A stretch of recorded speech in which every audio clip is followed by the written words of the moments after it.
walaal marka hore aad iyo aad u mahadsan tahay haadi magacaygu waa cabdirashiid cali maxamed. Inta badan dadka waxay i yaqaanaan rashka.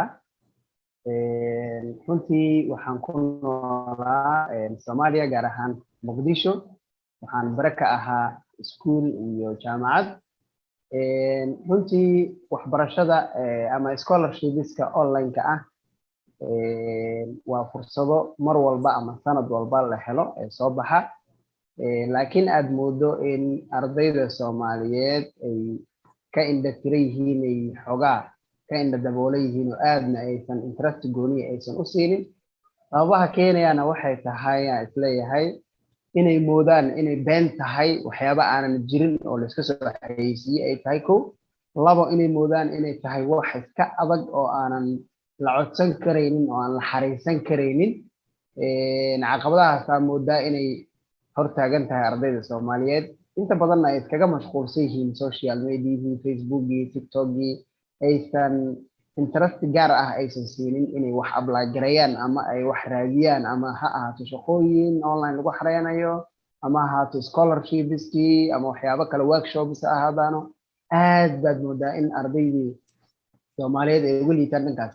Markaan qiimeeyey ardayda kale wadamada kale kasoo jeedo oo wax badan hadda khibrad aan u leeyahay, arday fara badan oo different African countries ka wada yimid aan fasal wada fadhino, waxaad moodaa inay aad ugu fiican yihiin waxyaabahaas, aad u apply gareeyaan, aad u xareystaan scholarships. Markaa weydiiso bachelorkooda xitaa ay ahaayeen intooda badan kuwa scholarships kusoo wada bartay oo Hindiya iyo South Africa iyo Malaysia ka wada yimid iyo qaar Mareykanka xitaa. marka anigu waxay la noqotay qaab xogaa inaan tacajub camal ay la noqotay. Run ahaantii tayda markaan u soo laabto waxay ugu dhalatay bachelorkeygii waxaan dhameeyay 2014-15 jaamacadda Muqdisho aan ka baxay. Ilaa 2020kii wax master ah maanan bilaabin, duruufo jira awgood. waa iska garanaysaa Soomaalidu xaalkeeda. qoysna waan lahaa alxamdulilah. marka waan iska halgamay. ugu dambeyn waxaan go'aan ku qaatay inaan master degree diyaariyo oo aan ka gudbo heerkan maanta aan joogo ee degreega koowaad. waxaan scholarshipkan ku ogaaday marka wiil aan abti u ahay oo hortay ka baxay ayaa igu soo xiray oo ii sheegay abti soo apply garay, dhahay soo codso. 2 sano aan isku dayay, marka 2019-20 aan isku dayay, waan waayay, ma quusanin. waxaan isku dayay haddana 2021. ugu dambeyn alxamdulilah waan ku guuleystay. sidaasay igu soo dhalatay in aan soo xareeyo scholarshipkan Pan African University la yiraahdo. waa mahadsantahay walaal. si wanaagsan ayaad u iftiimisay. hadalkayga waxaa ku jiray in ardayda waxyaabaha hor joogsada ay ka mid tahay beenaysi waxyaabahan online-ka. su'aalo aniga qaybtan lagu soo weydiiyey waxaa ka mid ah website-yo la yiri waxaan ay baahinayaan ma wax run ahaa. arrintaas cillo taagan ma tahay in website-yadii qudhooda kala saaridda ku wax soo daabaca fursadahan ay tahay dhibaato in la kala ogaado kuwa saxan iyo kuwa kale? sax waayey. qaarkood waad moodaa inay fake yihiin oo xayeysiin ay yihiin, ay ayaga wax ku abuuranayaan. qaarkoodna ay saxan yihiin. marka waxay u baahan tahay in aad loogu sii koorgalo oo ardaygii tijaabiyo uu fiiriyo waxaan maruna ma beena, uu sii gudagalo. markii xayeysiin iyo intaanu qof usii sheergaray iyo hebelow markuu sii arkay inay wax xayeysiin ay yihiin, faraha iskaga qaado. laakiin wax la tijaabiyey marka ay yihiin oo arday hore u tijaabiyeen oo arday hore ugu soo aflixeen, inuu ardaydii kale uu wareysto uu niyahow barnaamijkaas arkay, maxaad hore kaga aragtay, maxaad ka ogtahay, maxaa ka jiro, inuu yiraahdo isaga qudhiisana uusan ka caajisino, uusu tijaabiyo, uu baroobeeyo, uu fiiriyo inuu feeg yahay inuu saxan yahay in kale. waa la kala dareemi karaa markaa gudaha usoo gasho inuu feeg yahay iyo inuu wax saxan u yahay scholarshipkan. bal hawsha helidda deeq waxbarasho maxay u baahan tahay maadaama wax dunida oo dhan laga soo codsanayo ay tahay dad intaas oo xirfado ah leh ama heerarkooda waxbarashada ay kala duwan yihiin? qofka marka dadaal noocee ah ayuu u baahan yahay, muxuuna la kulmi karaa culaysaad? wallaahi sax waa beenta. ama horta marka ugu horeyso waxa isku daygu waa aad u muhiim u yahay. isku daygu wuxuu ka wanaagsan yahay isku day la'aanta. kolkaad wax isku daydo oo aad faylgarowdo oo aad keeni weyso ama aad guuleysan weydo, cashira ka baranaysaa, cashira kaaga baxayo. marka ugu horeysana waxaan waa lucky, nasiib waay.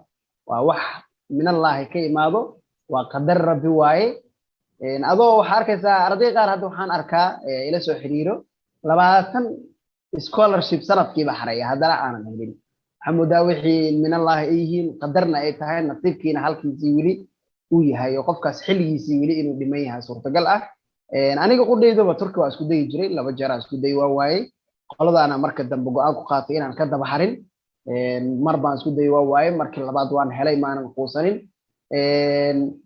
wallahi waa caqabaduhu waa iska badnaan karaan oo qaarkood way adag yihiin markii la xareynayo oo waxaa lagu weydiinayaa inaad short proposal aad soo qorto qaarkood foomamkooda xareyntooda aad bay u adag tahay qaar waa iska easy way fudud yihiin xogaa way kala duwan yihiin laakiin ugu horeyn waxaa muhiim ah in isku day la sameeyo qofka isku day markuu sameeyo ma guuleysan karayaa ama uu guul dareysan karaa hadduu guul dareysto waxay u tahay waxbuu ka bartay khibraduu ka helay caashiruu ka helay biri way u fududaanaysaa inuu xareeyo haddii guuleysana waaba midii la rabay waa alxamdulilah bal inooga waran adiga fikraddii aad ka haysatay intaadan bilaabin iyo markaad dhex gashay wixii aad kala kulantay